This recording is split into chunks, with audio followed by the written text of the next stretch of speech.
this video, a federal court of appeals blocks a black-owned venture capitalist firm from awarding grants exclusively to black women entrepreneurs. I've told you about it. If you don't know, you better ask somebody. Click the subscribe button and click the bell notification to stay on top of every grant-taking and cash-making opportunity that I encounter for you. Yes, you, my beloved viewers. On line 84 of our spreadsheet where I list links to information resources and application portals to grants for everyone that I have been sharing with you. Yes, you, my beloved viewers, free of charge without charging you a dime since the onset of the pandemic, December of 2020, when I launched our Grants for Everyone series. Fearless Fund invests in women of color-led businesses seeking pre-seed, seed level, or Series A financing. Our mission is to bridge the gap in venture capital funding for women of color founders building scalable, growth-aggressive companies. Fearless Fund is built by women of color for women of color. First things first, sales to our Grants for Everyone Secrets Unlocked ebook at the rock bottom number where prices are insane of $22, count that, $22 ends tomorrow, June 7th, 2024, where you will learn the step-by-step instructions to seek out government and private grants, the secret strategy that helps you discover hidden grant money opportunities every time, bonuses, the Grant Hunter's Playbook, first chapter, sneak peek, an AI custom Grant Hunter GPT that is fully equipped with all the information in the ebook. You also have the option of picking up the audiobook where I can read you the ebook while you're washing dishes, while you're clipping your toenails. The Grants for Everyone Secrets Q&A workshop on June 14th, 2024, 3:30 p.m. EST, where you can ask me any question on any of the materials that I have encountered on this channel or anywhere on the planet where we have had the pleasure to engage. These are just some of the people who have gotten paid grants after watching our videos. $40,000, $10,000, $15,000 in rental assistance. Stop. bit.ly/ROD, R-O-D, R as in Romeo, O as in Oscar, D as in Delta, S as in Sierra, Q as in Qbert. After June 7th, 2024, the prices go up to I don't know what, and even then at $15 more, $20 more, investing in yourself at that small scale will always produce a positive return on that flip. In an opinion released Monday, the judges ruled that the Fearless Fund's Fearless Strivers Grant Contest is substantially likely to violate the provisions of Title 42 of the U.S. Code. After careful review with the benefit of oral argument, we hold that the Alliance has standing and that preliminary injunctive relief is appropriate because Fearless's contest is substantially likely to violate 1981, is substantially unlikely to enjoy First Amendment protection and inflicts irreparable injury. Now, I totally feel where the founders of this venture capitalist firm come from because there is clearly a wealth gap. Now, I was kind of blind to it when I first started working in the corporate world. I worked for the Nielsen organization and I came up with all of these strategies for them to optimize their website for the search engines. Nonetheless, I wasn't rolling up my sleeves to pick low-hanging fruit or to execute any of this strategy. I was just meeting with all of the stakeholders of all of these major publications, including but not limited to Adweek, The Hollywood Reporter,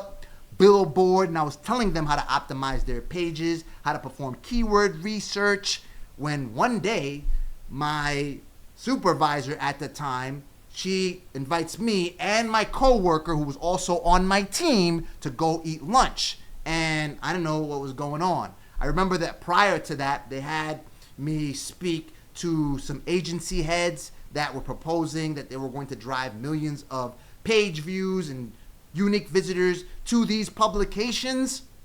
I thought nothing of it. Okay, I was willing to administer that relationship if that's what they needed me to do. I was already an accomplished search engine optimization professional, that's what I got hired for. So I thought I had a cushy corporate job and I could just do this managing and delegating whatever work that I needed to get done to ensure that I was able to meet the key performance indicators. In other words, drive traffic and make money for this organization. Nonetheless, my supervisor kind of shocked me. She was like, listen, I need you to update your resume. They are going to disassemble our team, bottom line. And she also hinted, and listen, this lady, African-American lady, very accomplished. She probably had about 2 master's degrees at least, a lengthy track record of successfully operating in a corporate environment. And she said, listen, and the reason that they're targeting us is because we're all minorities. We're a 3-person team. We're probably the smallest team in the entire organization that were handling analytics and digital marketing. I was handling search engine optimization. She was handling analytics with another person that was of Indian descent.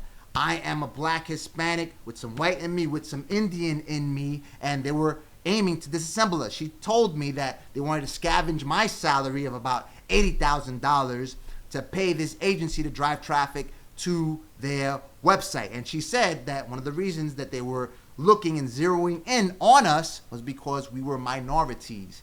I kind of did not want to believe it because I was already accomplished and I saw that there was equal opportunity as long as you had skills. I was already generating 6 figures actually prior to working there because I took somewhat of a pay cut by working at Nielsen, but I was still operating independently prior to that. So I found some success in doing what I was doing. And I did not think that it was because there was some type of systemic racism, but she exposed me to it because the rest of the teams in Nielsen, made up mostly of Caucasian people, I didn't see them really sweating their jobs. I did see some people speaking rather passionately. They were talking about, we're going to build links, we're going to do all of these marketing campaigns to ensure that this business thrives.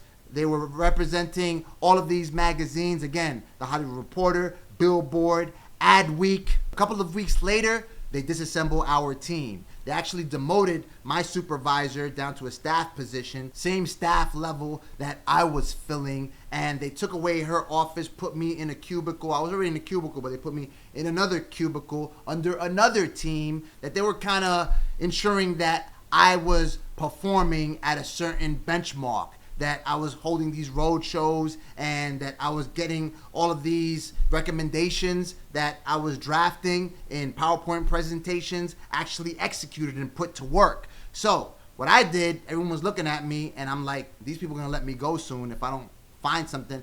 By that time, I already knew how to operate social media platforms. At that particular juncture, the juggernauts were Dig.com, Reddit.com, StumbleUpon.com, and I had a crew. And we would all work together to promote content. And all of these magazines, being of iconic, globally recognized stature, were ideal. So, Michael Jackson dies right around that same time, okay? May he rest in power.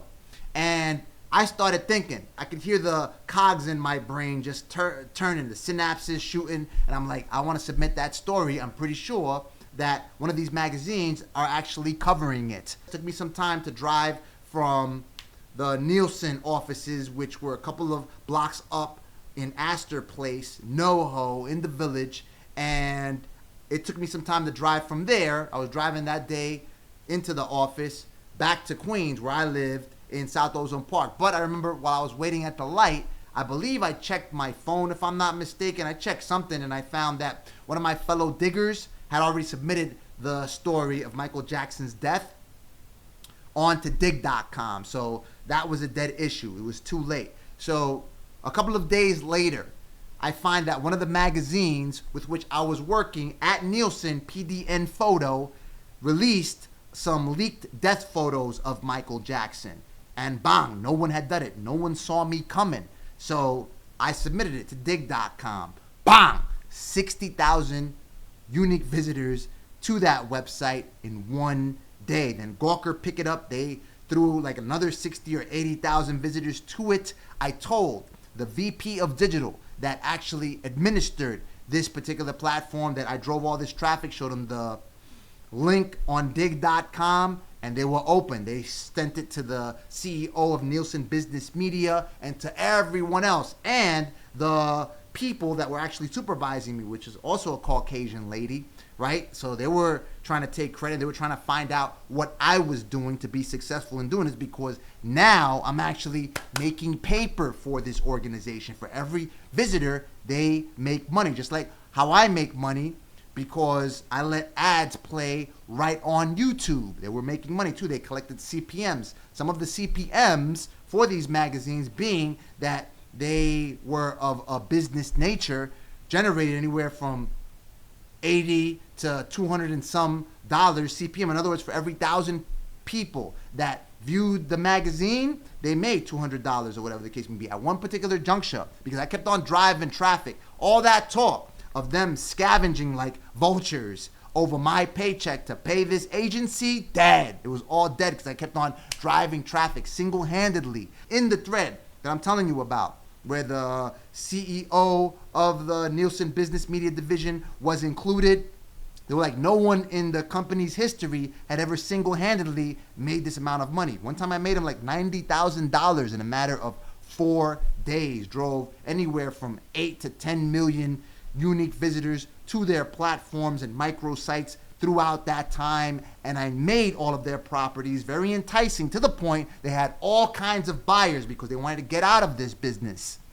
And they actually bought up all of the publications. Michael Jackson died, I believe, was the summer, if I'm not mistaken, of 2009, and by the winter of 2009 into 2010, they had buyers and they purchased it. It was all in the news all over the place. So that was the only way they actually could let me go, because I was one of the only employees that was actually generating money for the organization as a whole. So they offered me like a 6-week severance.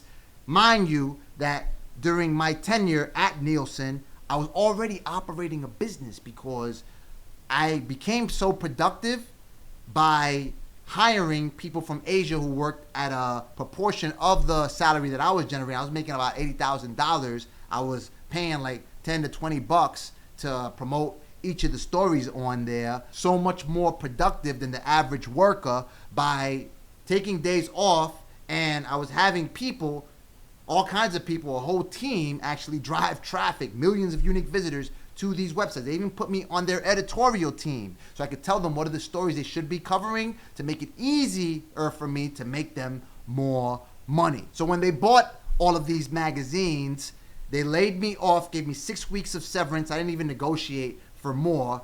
And all of the organizations that actually purchased the magazines called me a couple of weeks later so I can keep promoting. Then Adweek's new owners actually called me up, and I drove like 9 million video views and impressions to their Super Bowl campaigns. Then I worked for the other business media publications, also owned by other people. I became friends with some of the CFOs and CEOs of those shops, and ShoveCom LLC was born. I incorporated my business in January of 2010. It's now 14 years old. Clock millions online for me and my clients, regardless of my color of skin. And listen, I came from a place where I can't even count the amount of times with my 2 hands that people could have killed me. They could have bodied me for no reason whatsoever. And I did not even live in one of the most dangerous neighborhoods in New York City, but I was all over the place. I was in the Bronx one day, in Manhattan the other, in Brooklyn. That's how you typically roll out in New York City. At least that's how I rolled. Some people just stayed in their hood. I was all over the place, playing manhunt from borough to borough, meeting people that used to blast guns in their air, robbing drug dealers for whatever they had in their pockets. So if you look up the word disadvantaged, you'll probably see my face right next to the definition. Yet I've been able to work for the 2012 Barack Obama presidential campaign, the Nielsen Company, Adweek, the United States Department of Defense, and all these iconic brands without any types of connections, without any trust fund. I've always held myself down, thank Jagwe, our true and living Father. That is why I offered to teach you all of the tactics that I used to aggregate all of the links to the information resources and application portals to Grants for Everyone, opening up sales to our Grants for Everyone Secrets Unlocked ebook at the low number of $22, where prices are insane. Junis Koga got $120,000 to the federal government.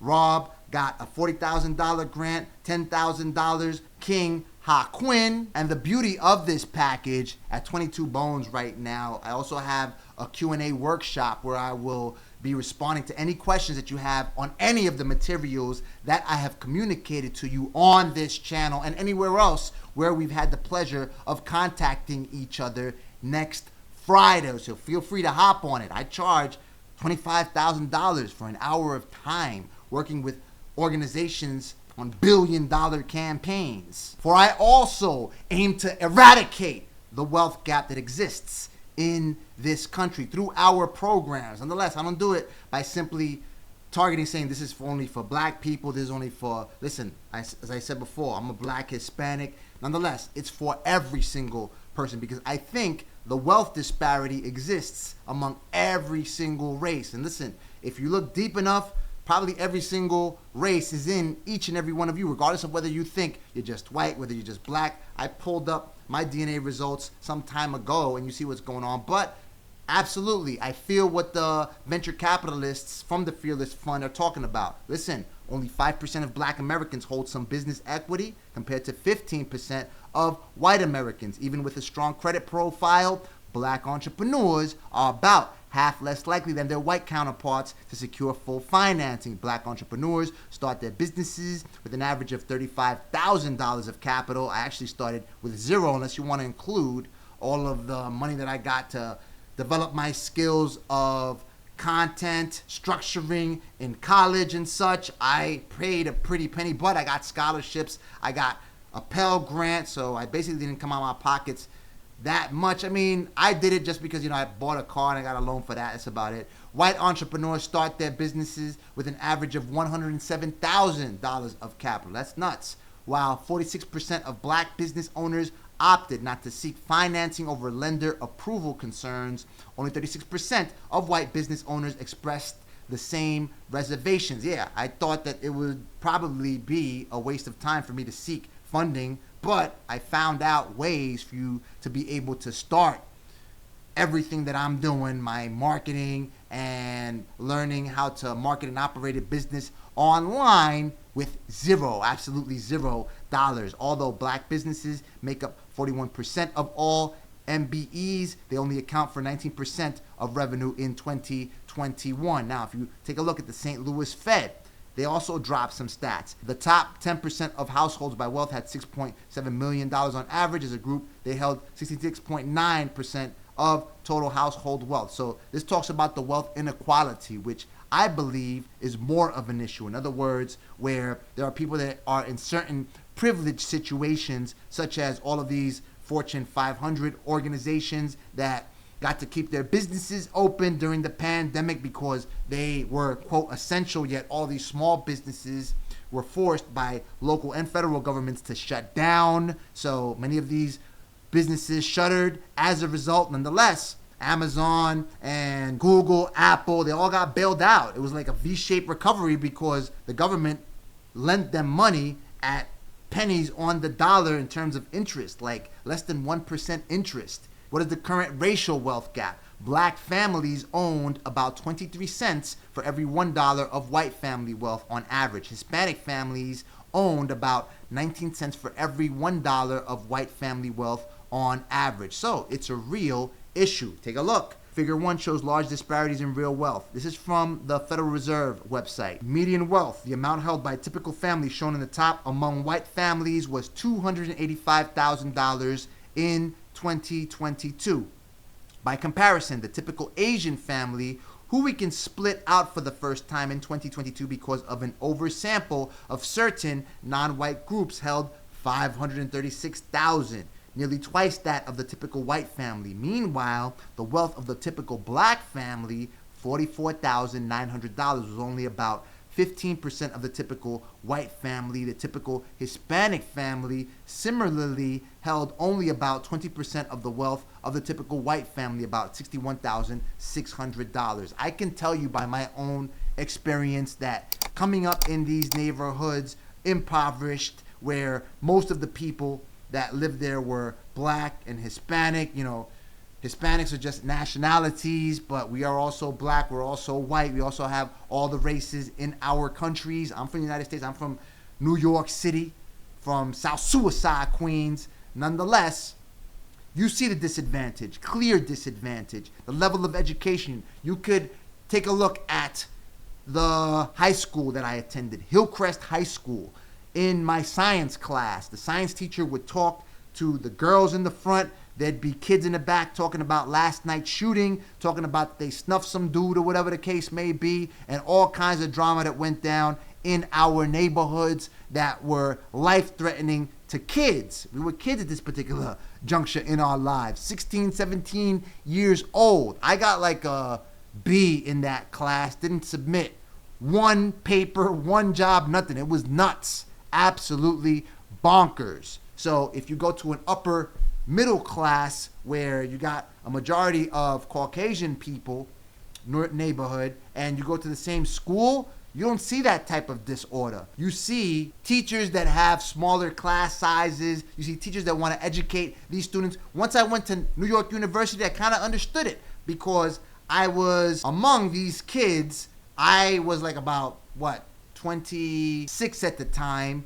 who sounded like they could be on CNBC. I could tell the difference in the education level that they had coming into college than when I had to take all of these remedials because I didn't even know how to write a proper essay registering and enrolling in the Borough of Manhattan Community College, from which I graduated with honors and got a scholarship into NYU. Nonetheless, you can tell that these kids that are coming from private schools had a clear advantage in comparison to those of us coming from urban neighborhoods. The ghetto, the hood, the gutter, whatever you want to call it. Which is why my aim is to try to slash that wealth gap among races by having you subscribe to our newsletter at bit.ly/Neal, Neal, Rod, where my welcome email will equip you with all the links to these resources, to government grants. As I told you, most of the people on our channel, millions of dollars through Paycheck Protection Program, Economic Injury Disaster Loan funding, and all types of funding, have been able to enjoy funding through federal programs, small business grants, hardship grants. If you go into the free education tab, probably the most powerful tab on the spreadsheet, you can learn to be anything you want to be. How to set up your startup through Startup School, how to perform search engine optimization. If you want to do that, that will put you in a position where you will never be broke as a joke, ready to choke, but with God's lightning bolt that will never, ever, ever, ever let you croak. You want to learn how to make beer money with some side hustles. You got links to Reddit. You got links to all kinds. Look, you want to set up a YouTube channel and build businesses. Look, my bonus that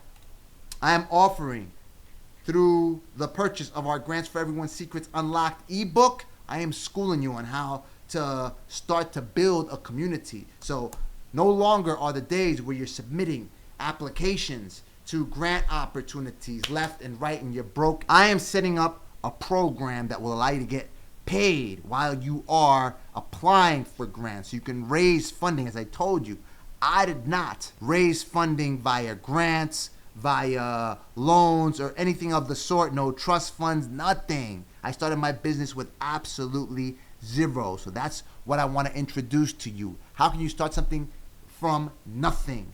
Make everything out of nothing, because in actuality, that nothing, although it is $0, it's infinite abundance that our true and living Father Yahweh provides for us. Just like his prophet told the widow, listen, what do you got in the house? You can find stuff that you don't use anymore. I mean, like I told you time and time again, I had some orphan AirPods and I flipped one of them for like 20 bones. Little by little, you start stacking things up. Next thing you know, you got tens of thousands of dollars in things that you could flip on online marketplaces. You're telling me you can't use that? There's some people that they visit garage sales every single weekend and make anywhere from $700 to $1,000 to $2,000 when they're finding these deals. I saw a video of this one guy.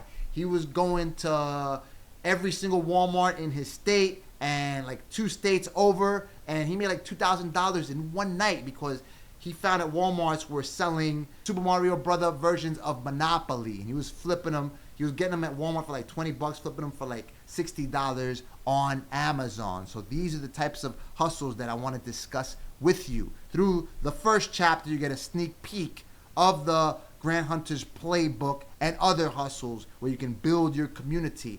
You know what I've been talking about, because listen, with the amount of time that it takes you to apply for grants, you can just simply make sales, and you do not want to start a business, which is the ultimate equalizer that will allow you to get to whatever position in life or stature that you want to aim to reach. You can just make sales to deliver value to a marketplace, not for grants. The grants could be something that you could have just to bolster your operation. You can even hire people to write grants for you. And if you don't want to hire anybody, you can call the federal government. That's what I discuss during these programs, through our workshop, through everything. Feel free to pick it up. bit.ly/RodSQ. And again, all of my programs, everything that I discuss, everything that I communicate aims to eradicate the wealth gap among races, among major corporate enterprises and small organizations. So you have every single tool, every single resource, and every bit of knowledge, information, and tactics to do whatever it is that you want to do with your life to serve your neighbor and everyone that our true and living Father Jacques Way has allowed you to exercise comprehension in your heart, wisdom to be able to serve the people during this lifetime. Watch the video you see on the screen right now so you can learn more about the cash making and grant taking opportunities that I encounter